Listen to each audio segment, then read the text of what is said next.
काँग्रेस नेते राहुल गांधी आणि देवेंद्र फडणवीस बोलतायत, थेट तिकडे जाऊया। आमच्याकरता अतिशय आनंदाची आणि समाधानाची बाब आहे की राजकोट किल्ल्यावरचा छत्रपती शिवरायांचा पुतळा हा पुन्हा एकदा त्याच तेजाने, त्याच स्वाभिमानाने आणि त्याहीपेक्षा भव्यतेने उभा झालेला आहे।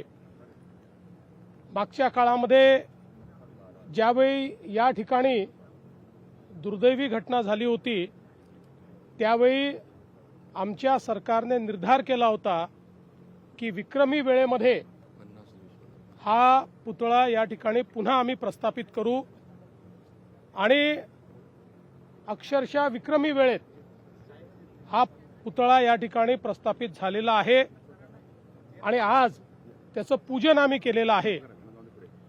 मी सार्वजनिक बांधकाम विभागाचं मनापासून अभिनंदन करतो। सार्वजनिक बांधकाम विभागाचे तत्कालीन मंत्री रवींद्र चव्हाण साहेब असतील किंवा आताचे मंत्री शिवेंद्र बाबा भोसले असतील, यांनी अतिशय वेगानं हे काम त्या ठिकाणी केलं आणि त्यासोबत श्री सुतार साहेब यांनी अतिशय उत्तम अशा प्रकारचा पुतळा तयार केलेला आहे। त्यांचे मी मनापासून अभिनंदन करतो। त्यांच्यासोबत IITचे इंजिनियर्स होते, जे स्कूल ऑफ आर्ट्सचे प्रमुख होते। अतिशय चांगलं डिझाईन याचं तयार केलेलं आहे।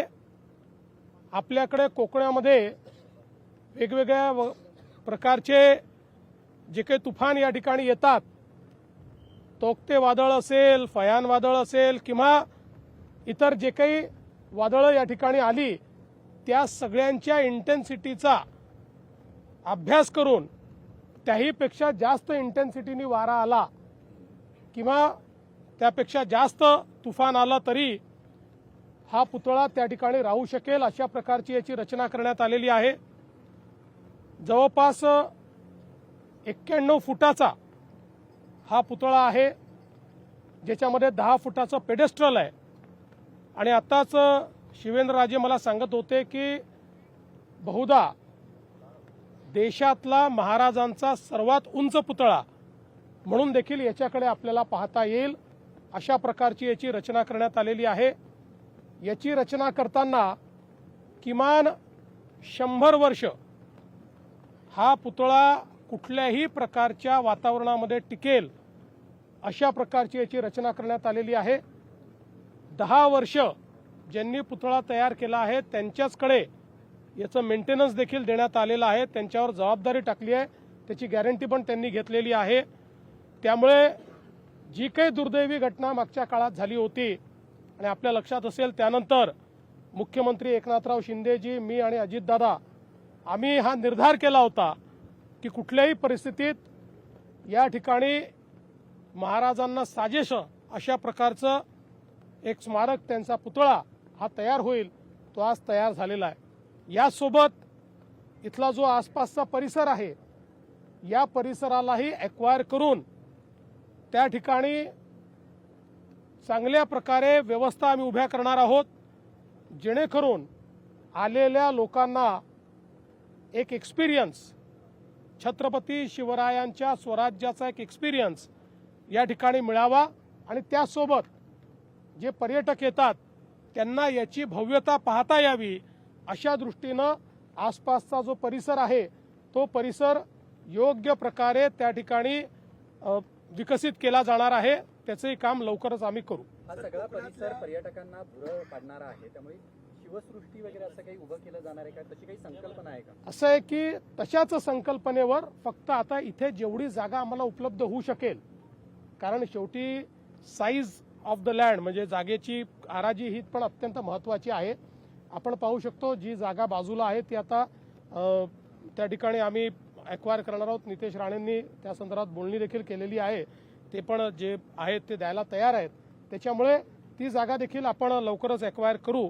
जेवढी जागा आपल्याला प्राप्त होईल त्याच्यानुसार त्याचं डिझाईन आपल्याला बसवावं लागेल, पण ते निश्चितपणे आपण बसवू। सर, कोकणासाठी दुसरी मोठी भेट म्हणता येईल का? परवाच तुम्ही एक GR काढलेला आहे, मच्छीमारांना आता शेतकऱ्यांचा दर्जा देण्यात येणार आहे, वेगवेगळ्या सुविधा सुद्धा मिळतील। कोकण हे आमच्या युती सरकारच्या अजेंड्यावर प्राथमिकता कोकणाला आहे.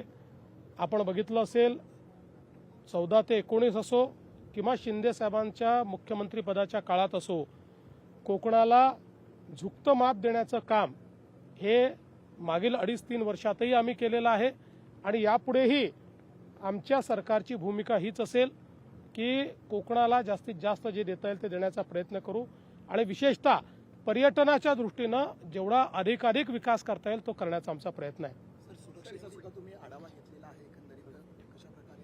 नाही, सुरक्षेच्या संदर्भातला सगळा आढावा घेतलेला आहे. मी शिंदेसाहेब आणि सगळे वरिष्ठ अधिकारी आम्ही बसलो होतो. त्यात जे काही आपलं वॉरबुक आहे त्याप्रमाणे सगळ्या SOPs आम्ही रिवाईज करून घेतलेल्या आहेत. तशा सगळ्या जिल्ह्यांना सूचना दिलेल्या आहेत. जिल्ह्यांमध्ये त्या व्यवस्था देखील केलेल्या आहेत आणि मला असं वाटतं की आपण पूर्णपणे तयारीत आहोत. आज खरं म्हणजे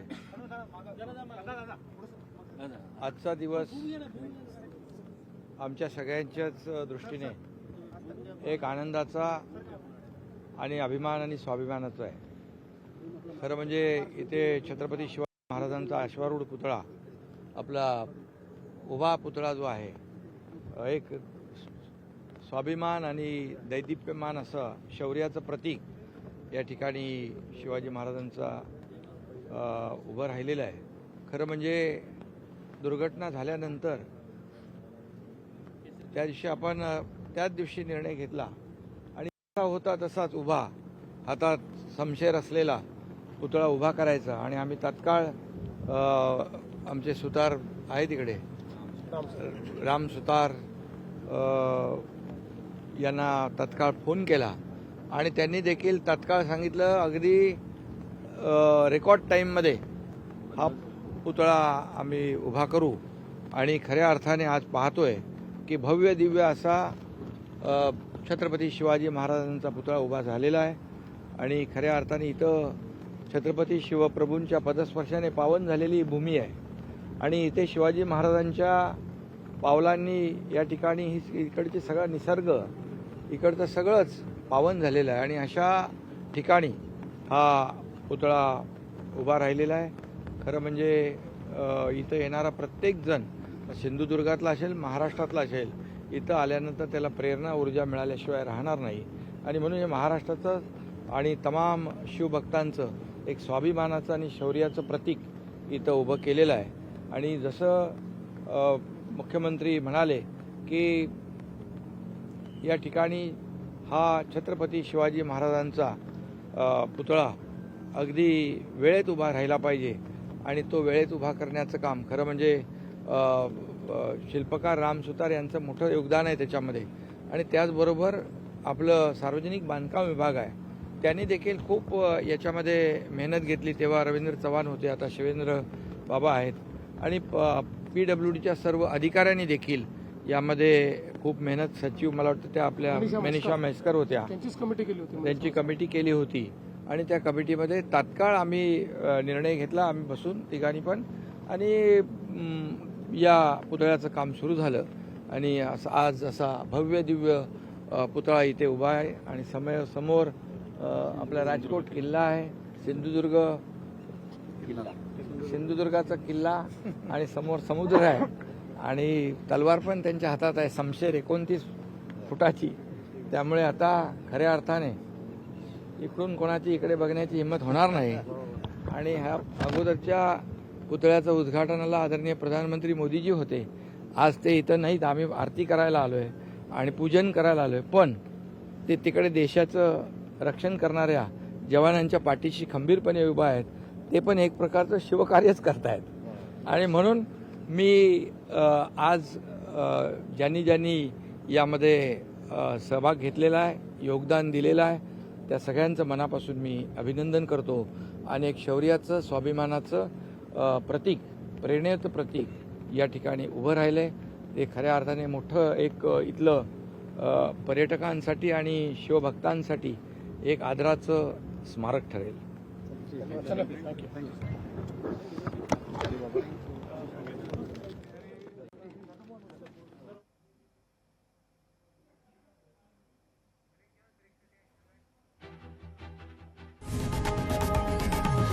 लोकशाही मराठी ऐका, पहा, जागरूक रहा.